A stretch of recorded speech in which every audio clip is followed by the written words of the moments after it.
and gentlemen, Doug Page along with you here, episode 3 of Clover Chronicles, joined by three familiar faces in Witt Branham, Lincoln Ihler, and Peter Maldonado as we get set for another season of Clayton Clovers baseball, year 2 ahead in Clayton. And these three people right here, all integral parts of the Clovers' success from this past summer.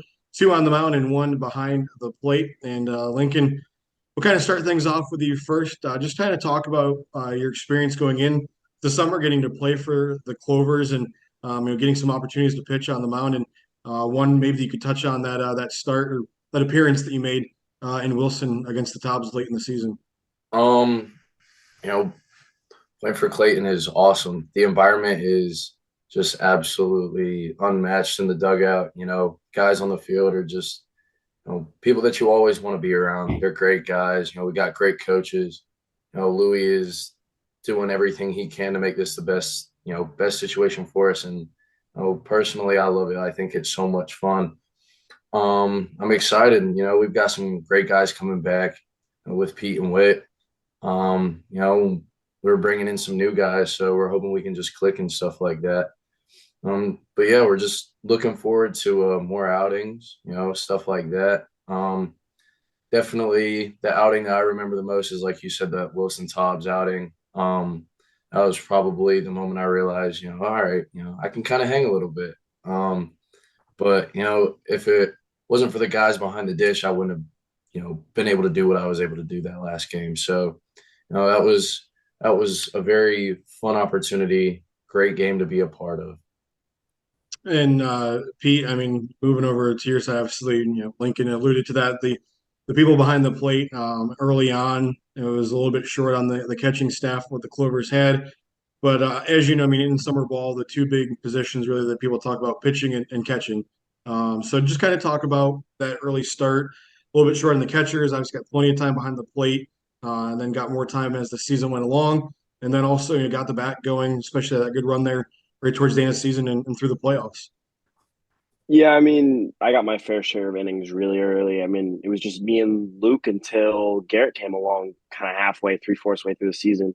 It was super nice to be able to get that many at-bats and that many innings, having not played baseball for a little over a year since I didn't play last spring. So it was kind of nice to get back on the field and back moving and just kind of back in a competitive environment. Live at-bats in a cage and live at-bats in a field is only so much fun until you start actually competing with guys and there's chirping, guys are, hitting homers, everyone's losing their minds, buckets are being dumped on coaches. You just can't match that feeling. On the pitching and catching side, it was really interesting to see how quickly all the guys threw a lot of faith on me.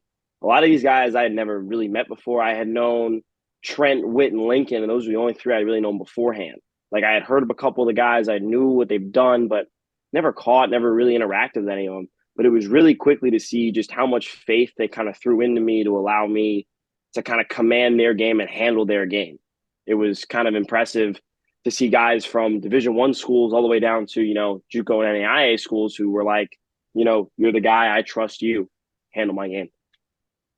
And then Witt, on your side, obviously coming from a very successful Flodar a program and kind of really just joining the team very late, obviously right before the season started. Just kind of talk about your experience, coming in, obviously the bullpen guy. Just kind of talk about the experience early on. It's kind of those things in summer ball, I feel like as a relief pitcher early on, kind of need to figure out where your spot's going to be, coming out of that bullpen. So just kind of talk about your experience, as the season went along with the Clovers. Yeah, so when I first got there, it like immediately felt like a family. They welcomed me. I knew quite a bit. I knew a handful of them, but they brought me in with open arms. As in my role, I didn't really throw a lot last spring, so I was open to anything. I just wanted to get some innings.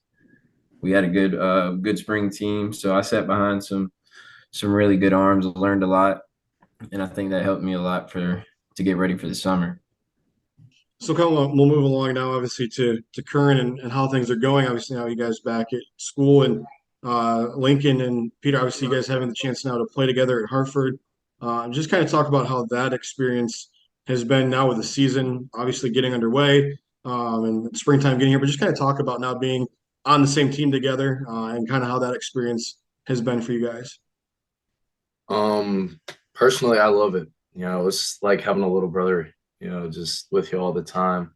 He's you know, he's a pain in my butt sometimes, but it's nothing but love. But I mean, the on-field connection's there. It's been there since, we've been 15, 16 playing with the Dirtbags organization. It's special. You don't really get to play with, your friends a lot, especially how far away we are from home and from Clayton. It's a really unique experience to be able to share these first 2 years of collegiate baseball with someone that I consider a brother. Yeah, you still got to do those dishes, by the way. No, but Lincoln and I've known each other, what, 5 years now? So we've had a connection for the longest time. Like, there's nothing like a pitcher and catcher connection. Like, anyone in baseball will tell you that connection is one of the best. And the fact that, this man is now my roommate and lives literally 15 feet that way from me is even better, because it's like it's someone I can trust, someone I can rely on, and someone who is literally family. He lived, I think it was 90% of the summer you lived with me. So, I mean, this dude and I have been living together for almost a year now. At this point, people might think we're a married couple. Like, I can't complain. There's no complaints. And I love the fact that I get to take the field every day with this guy, because he knows like the ins and outs of me as a person as well. It's an interesting connection to have at a new school for both of us. Like, going in, we both have somebody like we can kind of lean on. So everyone has those kind of growing pains when they're at a new school. Yeah, but it's a lot easier when you have someone who knows you so well. And then Whit, on your end, obviously a new school as well. You just had shared on social media the other day that you announced your commitment to University of Mount Olive. So just kind of talk about that. Obviously, a program there that's got a lot of tradition, a very big powerhouse in D2 baseball. Right in the hotbed, and down right in that area. Down there in North Carolina, in that area, Wilson, and over into Goldsboro. So just kind of talk about how you came about to Mount Olive, and how the experience, making that commitment to Mount Olive was. Yes, sir. So throughout the fall, I had a bunch of small schools. Not, I wouldn't say small, but a bunch of schools hit me up. Uh, and I went on visits, and no offense to any of them, but none of them really felt at home somewhere that I wanted to be for the next couple of years. And then me and a buddy on my team went on a visit to UMO, and as soon as I left, I knew that was a good place for me. They win a lot, which I love winning, but I just knew it felt like family. It felt like home. It was a good place for me. And then just quick from each of the three of you, kind of what's one thing, obviously, that you want to kind of look to try to accomplish, now with your guys' season going on to get ready for the summer? What's kind of one thing that each of you want to work on with your spring seasons ahead of you guys? Honestly, I would just, like Witt said, winning. You love to win. If you're an athlete, you don't love to win, you don't need to be playing the sport.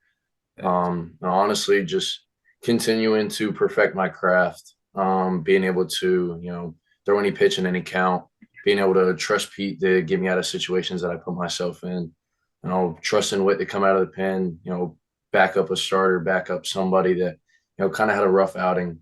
So, I'm just looking forward to, being able to learn in spring ball and take it into summer ball with us. So I think all three of us are thinking the same thing, and the two words are Grand Junction. Like, that's the thought that's going through all of our heads. And this year, I believe the road runs through Flodar. I believe you guys are hosting this year. So, in all honesty, my goal for the spring is to game set against you guys and see where it ends up. That's my goal. However poorly or however great I do, I don't care. I want to see where we end up after that. Yeah, I agree with Pete. I want to get the junction, something we work hard for. But I also want to, I want to get bigger, gain a little bit of weight, be able to improve my craft, like Lincoln said, just the small things. No, that's not going to mess with wet diesel any, is it? We're still going to be running on Nah, diesel. I'm always diesel. Okay. Always Diesel.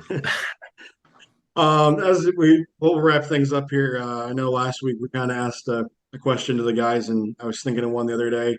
We know summer ball, a big part of that's chirping. I mean, you're going to hear that obviously in summer ball.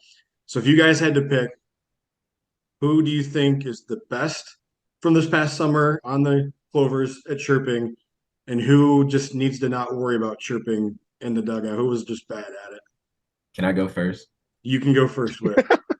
The absolute best chirper I have ever met is Hayden Myrick, by far. The worst is Nick Weepin. Nick Weepin is awful. I would have to second Hayden Myrick with Witt. I've never ever in my life heard probably 90% of the chirps that this dude comes up with, and they are comedy. They're some of the best chirps I've ever heard. I think I'd probably say, I'd probably say Weepin too. There was a couple of times in the dugout where it was like, all right, come on, dude. It wasn't the best one. It's all love, Wheat, but let's not chirp anymore. So we all seem to have our consensus number one, the Hayden Myrick. Lincoln and I have actually brought a couple up here with us, and we'll sound them off and kind of look at each other, and we're like, we know where we learned that one from. But yeah, so I guess Hayden's our consensus number one. And after watching episode 2, he said he had some new ones for us this year. So let's see what bag of tricks he dips into. And I honestly might have to second the Nick Weepin call. Or no, Pittman. Elijah Pittman. That's my guy who takes some notes from Hayden Myrick. Take some notes. All right, those are some good picks.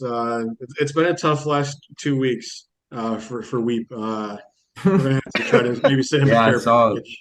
I saw they voted him for like least likely to be on the island. Yeah, they said he wasn't very resourceful. Great. Well, it was awesome talking to you guys. Thank you for taking the time on your Friday nights to join me here on Clover Chronicles, and excited to get the season going. It's crazy that it's almost March, and baseball season going to be in full swing. And before we know it, it'll be those 90-degree summer days down there in Clayton, and hopefully myself and get out of the snow up here in the north and get some of that warmer weather out of the way. But thank you guys for joining me here in episode 3 of the Clover Chronicles. Be sure to tune in for more Clover Chronicles. We'll have another episode coming up very shortly. Be able to join in with some more members of the Clayton Clovers. We'll keep you up to date as we get set for Clovers baseball here in 2023. So long, and tune in next time.